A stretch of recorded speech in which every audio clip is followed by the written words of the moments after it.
Good morning guys, welcome in Saraswati study channel. आज की हमारी वीडियो का टॉपिक है मुहावरे के अर्थ, वाक्य और विशेषताएं। सबसे पहले हम आपको मुहावरे, इनका अर्थ बताएंगे कि ये क्या होते हैं। मुहावरे का शाब्दिक अर्थ होता है अभ्यास। विशेष अर्थ को प्रकट करने वाले वाक्यांश को मुहावरा कहते हैं। मुहावरा पूर्ण वाक्य नहीं होता, इसीलिए इसका हम स्वतंत्र रूप से प्रयोग नहीं कर सकते। ऐसे वाक्यांश जो सामान्य अर्थ का बोध न कराकर किसी विलक्षण यानी कि विशेष अर्थ की प्रतीति कराएं, उसे मुहावरा कहते हैं। ये विशेष अर्थ को ही मुहावरा कहते हैं। जैसे भैंस के आगे बीन बजाना, इसका अर्थ है मूर्ख व्यक्ति को ज्ञान की बातें समझाना। मुहावरे के अर्थ, वाक्य और विशेषताएं। हिंदी भाषा में मुहावरे का प्रयोग हम भाषा को सुंदर, प्रभावशाली, संक्षिप्त तथा सरल बनाने के लिए करते हैं। ये वाक्यांश होते हैं। इनका प्रयोग करते समय इनका शाब्दिक अर्थ न लेकर विशेष अर्थ को ही लिया जाता है।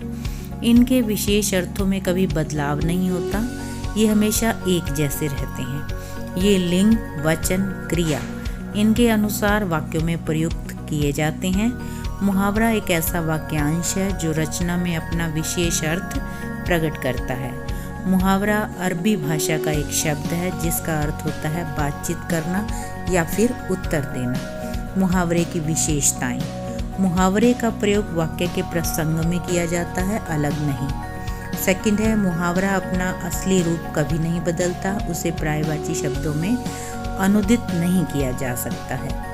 थर्ड है, मुहावरे का शब्दार्थ ग्रहण नहीं किया जाता है, उसका केवल विशेष अर्थ ही ग्रहण किया जाता है। फोर्थ, मुहावरे का अर्थ प्रसंग के अनुसार ही निश्चित होता है। फिफ्थ, मुहावरे हिंदी भाषा की समृद्धि और सभ्यता के विकास के मापक हैं।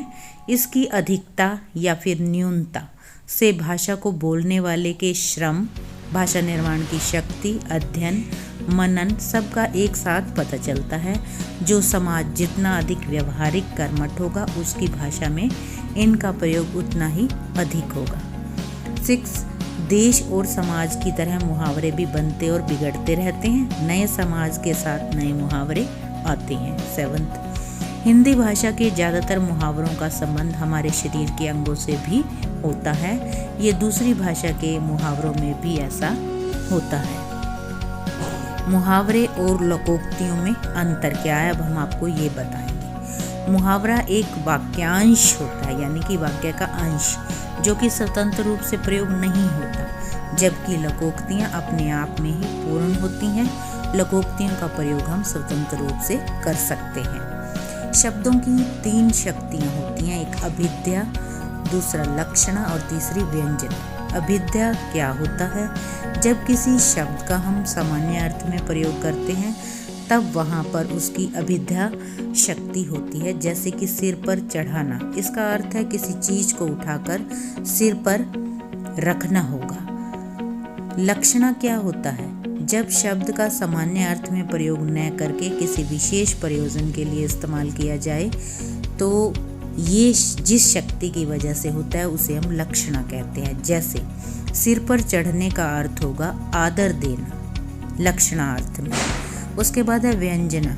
जब अभिधा और लक्षण का काम खत्म हो जाता है, तब जिस शक्ति से शब्द समूह या वाक्यों के किसी अर्थ की सूचना मिलती है, उसे हम व्यंजना कहते हैं। जैसे सिर पर चढ़ाना, मुहावरे का व्यंग्यार्थ न तो सिर पर निर्भर करता है, पर इस पूरे मुहावरे का अर्थ होगा अनुशासनहीन।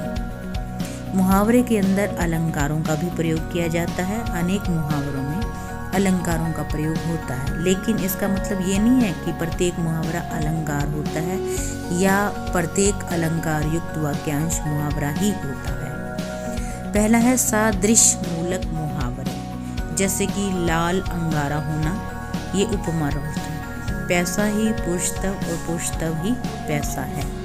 उसके बाद है विरोधामूलक मुहावरे, जैसे इधर उधर करना, ऊंच नीच देखना, दाएं बाएं न देखना, पानी से प्यास न बुझाना। थर्ड है सन्निधि अथवा स्मृति मूलक मुहावरे, जैसे कि तू चूड़ी तोड़ना, चूड़ा पहनना, दिया गुल होना, दुकान बढ़ाना, मांग कोंक से भरी पूरी रहना।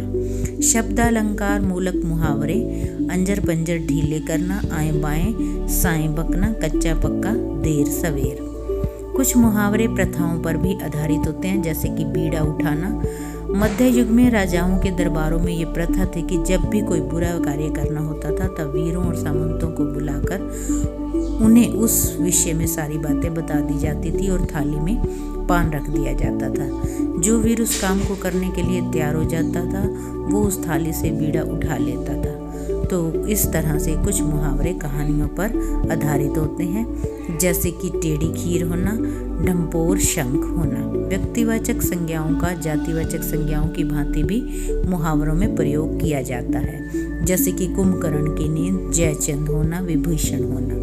अस्पष्ट ध्वनियों पर आधारित मुहावरे भी होते हैं। जब मनुष्य प्रबल भाव आवेश में होते हैं तब उन्हें जल्दी बोलने की वजह से कुछ अस्पष्ट ध्वनियाँ निकलती हैं जो बाद में किसी एक अर्थ में रूढ़ हो जाती है। उन्हें हम मुहावरा कहा जाता है, जैसे कि हर्ष में आहा, वाह वाह, दुख में आह निकल पड़ना या सीसी करना या हाय हाय मचाना, क्रोध में ऊँ करना या फिर धत तेरे की, घृणा में छी छी करना या थू थू करना। इसी तरह मनुष्यतर चैतन्य सृष्टि की ध्वनियों पर भी मुहावरे आधारित होते हैं, जैसे कि पशु वर्ण की ध्वनियों पर आधारित टटर करना या फिर भौं भौं करना या मैं करना, और पक्षी और कीट पतंगों की ध्वनियों पर आधारित जैसे कि काऊ काऊ करना, भी ना जाना। इसी तरह जड़ वस्तुओं की ध्वनियों पर आधारित भी मुहावरे होते हैं, जैसे कि कठोर वस्तुओं की संघर्षजन्य ध्वनियों के अनुकरण पर आधारित फुसफुस करना या फुसफुस होना। और इसका सेकंड है तरल पदार्थों की गति से उत्पन्न ध्वनियों पर भी आधारित होते हैं मुहावरे, जैसे कलकल करना, कुलकुल करना या फिर गड़गड़ करना। वायु की गति से भी जो ध्वनि उत्पन्न होती है उस पर भी मुहावरे आधारित होते हैं, जैसे कि सरसराहट होना। शारीरिक चेष्टाओं के आधार पर बने मुहावरे जो कि मन के भावों को प्रकट करते हैं, जैसे कि छाती पीटना या फिर दांत पीसना। मनोवैज्ञानिक कारणों से मुहावरों की भी उत्पत्ति होती है, जैसे इसमें अचानक किसी संकट में आ जाने से संबंधित मुहावरे, जैसे आठों पहर सूली पर रहना या कहीं का न रहना या तकदीर फूटना। अतिशयोक्ति की प्रवृत्ति से भी उद्भूत मुहावरे होते हैं, जैसे कि आसमान के तारे तोड़ना। भाषा को अलंकृत और प्रभाव उत्पादक बनाने के प्रयास से उद्भूत मुहावरे, जैसे ईद का चांद होना। इसी तरह किसी शब्द की पुनरावृत्ति पर आधारित भी मुहावरे होते हैं, जैसे अभी अभी, छी छी, छिप छिप कर, तिल तिल भर या थोड़ा थोड़ा करके। दो क्रियाओं का योग करके बनाए गए मुहावरे, जैसे कि उठना बैठना, खाना पीना, पढ़ना लिखना। दो संज्ञाओं को मिलाकर बनाए गए मुहावरे, जैसे कि कपड़ा लत्ता, दवा दारू, नदी नाला आदि। हिंदी के एक शब्द के साथ उर्दू के दूसरे शब्द का योग करके भी मुहावरे बनाए जाते हैं, जैसे कि दान दहेज या दिशा मैदान जाना आदि। तो ये थे मुहावरे के अर्थ और मुहावरों का विशेषताएं। आशा करते हैं मुहावरों के बारे में आपको बहुत जानकारी मिली होगी इस वीडियो के माध्यम से। हमारे चैनल को लाइक एंड सब्सक्राइब अवश्य करें।